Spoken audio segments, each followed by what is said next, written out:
right past all you lovely masked people.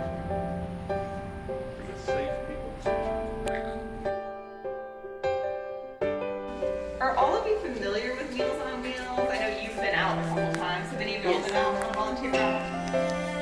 No? Okay. Soon. Okay, so we're going to go down this hallway. A lot of misconceptions about Meals on Wheels is that we only serve the elderly. So I want to stop right here by this young lady.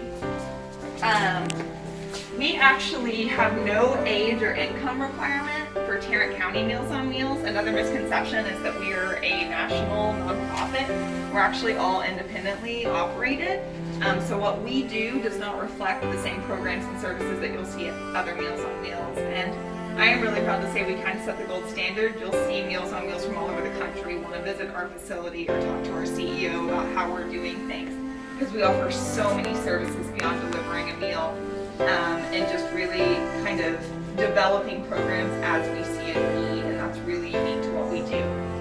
That age and income requirement is one thing that's really unique. So this individual here came onto our program when she was in her early 20s. She suffered a lot of abuse during her mother's pregnancy, via like drug usage, all that sort of stuff. So she was born completely blind, as well as a lot of mental disabilities. And when she came onto our program, the first caseworker that went out there said she had not had any actual face-to-face human interaction with someone in months before going onto our program. And obviously the things that we could use to entertain ourselves, she wasn't able to do via being blind. So she just, was in an empty apartment, couldn't go anywhere, nobody was interacting with her or anything. So our services really helped her, not only just in her overall health and making sure she was getting nutrition, but that human interaction is huge. There's a lot of studies done on the physical decline of health when we don't get that social interaction. So we're really proud to be able to provide that for people like her and others in the community who maybe don't fall into other criterias of services, but they actually need our help.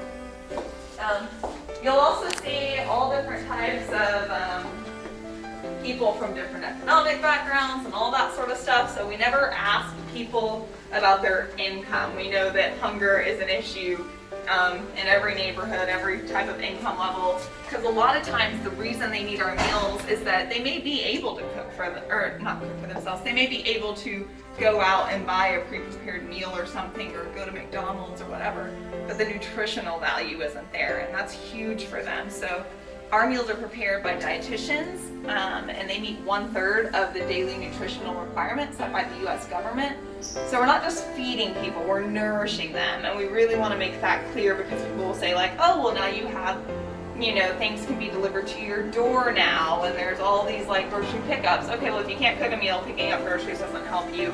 And if you're getting stuff delivered to your door, great, but is it healthy? Do you know what's in it? And especially when you have things like diabetes and stuff like that, you really have to be careful. So that's what we do here. This is our volunteer department. These guys are the ones that handle all the influx of volunteers. We have over 5,000 volunteers in a single year. So it is a lot of work when we only have about 50 people on staff. So that shows you how much of what we do is operated by those that are just giving their time and resources. So these guys come in between 10:30 and 11:30. This is just one of our distribution sites. We have 44 across Tarrant County.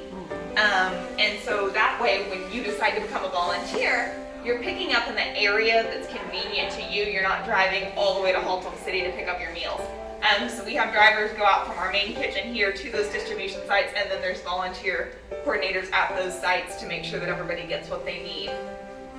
So a little bit about our meals that we offer that's unique to our program is that we offer choices. So there's a choice of an A and a B, and then a diet of each of those options. This is because it's just scientifically proven through studies that people like choices, and when they get choices, they're more likely to consume the entirety of their meal, rather than if I say, you're gonna eat this on this day. If you don't like it, you're probably just gonna pick at it. We need you to eat the full meal to get that full nutritional content. So that's the point of the choices, as well as to also cater to those that are diabetic or have other dietary restrictions like that. If for whatever reason a client doesn't fill out their menu list for the month, it defaults to A, and we've intentionally ensured that those meals are more palatable to a wider audience, so there's no things like fish or pork or anything like that. that someone may not want to consume and more than likely they'll eat. So that's one of our chicken dishes and things like that. So how much does each meal provide for when they deliver? So is that once they're, enough food for a week? Yeah, so good point. So, go ahead. Yeah, you're fine. So we make sure that meals go out every day, Monday through Friday. There are some people that based off their need, they'll receive frozen meals on Friday for the weekend, and those are people who are entirely dependent on our services, and they'll also get breakfast bags and things like that. But that's dependent on the client's need.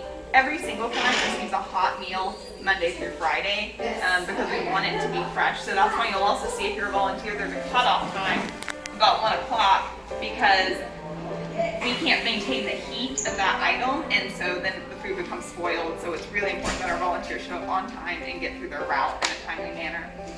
So you'll see some of them stage them. I know that Carla was talking about how she had one volunteer she went out with that was chatty with one of them.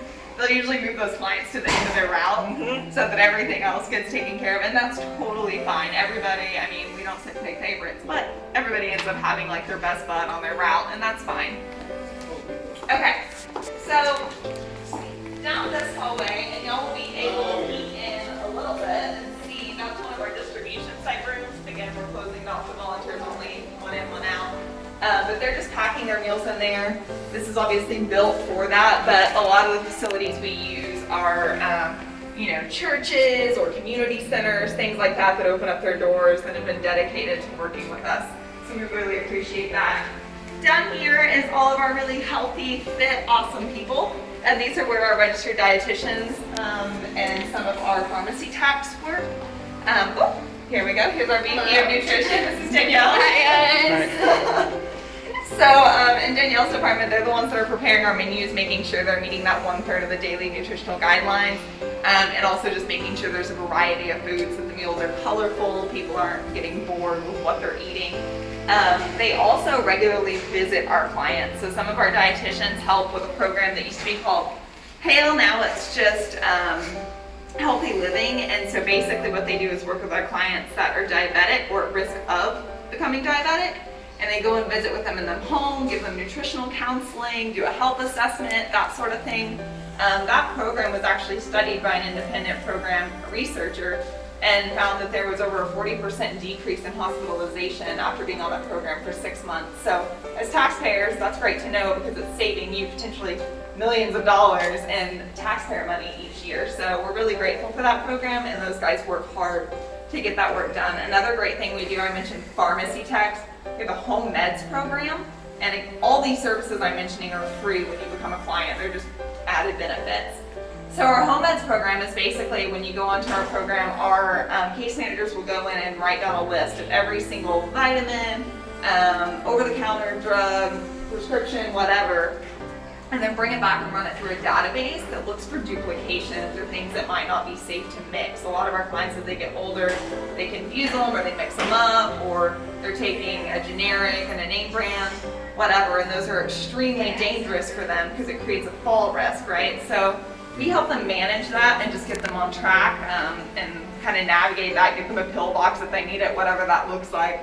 And again, we're keeping people out of the hospital, and that's what we really are aiming for, is that preventative care. Any questions about those programs? So I do remember one of the ladies had her meal selection like for 3 months. Yep.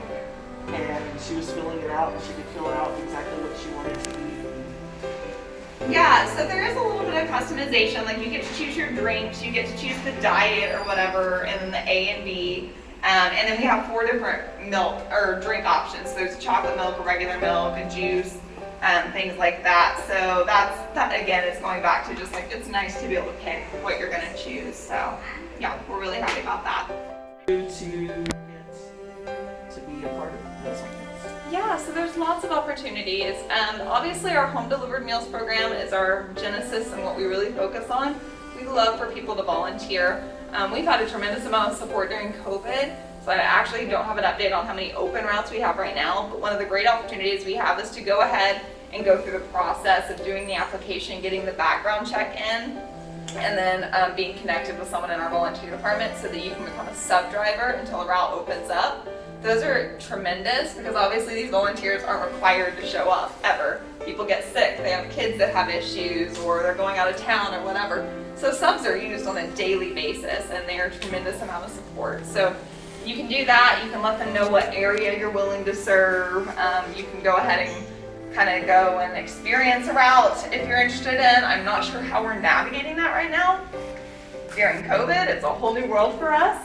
But we will make sure you get that experience. All the training is online right now, which is super helpful. You used to have to come here in person, but we've since moved that online due to everything going on. So you can knock a lot of it out at home and it's pretty quick to get through. And then if that's not something you can do, we also recommend, like for you guys as a group, if you think once a week is too much, but we could split it up, you guys can adopt a route together and then you're only going once every 4 weeks. So things like that are really cool. It's a great opportunity when things are a bit safer to take kids or grandkids along, or a spouse or a friend. We have ladies that volunteer and they just like block off half their day and they'll go deliver together and then they go get like frozen margaritas and hang out, and it's just kind of their designated time to spend with each other. Where do you sign up to start volunteering? Yeah, so the best way to sign up is go to mealsonwheels.org.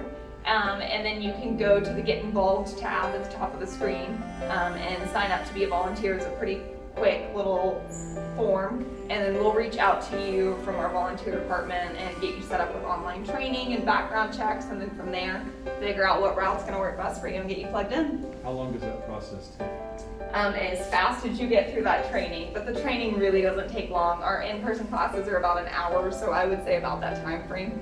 You can watch those videos, and then we're just waiting on a background check to get through, but those usually process pretty quickly. Yeah. And when I came in to interview for this job, we were actually walking down this hallway, and I mentioned that my great-grandmother used to be on the program before she passed here in Haltom City. And without knowing that she was in this building, because I'd never even been in this building, they stopped right here and they were like, well, tell us about your great-grandmother. We want to know like what area she was in. And I was like, I looked up and I just started crying, and I was like, that's my great-grandmother. So it's really sweet to me because my office is directly on the other side of this wall, so I get to look at her every single day when I come in, and it reminds me that what we're doing is important, and this is now something that I get to be a part of. So I think her little necklace says 100 on it. Yes, so this is on her front porch in Haltom City, and we have the pleasure in the marketing department of when a client reaches 100 plus, we throw them a party. And we get in touch with their family. We usually ask the mayor of their city to come out, things like that. So the mayor of Haltom City actually presented her with the key to the city that day, and all the news media came out. It was her big moment to shine. So she really loved it, and we kind of alter that based off what the client's comfort level are. Some people don't want as much attention, and that's fine. We'll bring a cake. During COVID, we also didn't want to go unrecognized. There was a man that I've celebrated 2 birthdays with him now, his 101st and this year's 102nd. But his birthday was during COVID this year, so we did a big drive-by parade, and I think the entire Fort Worth Police Department came. Like there was like 14 squad cars, and they sung happy birthday to him, and I was just crying because I'd already known this man for a year. It was so sweet, and he was just overwhelmed. So well, it's just a really fun way that, you know, we're just trying to boost that emotional health and let them know that people are thinking about them. So, yeah, that's that.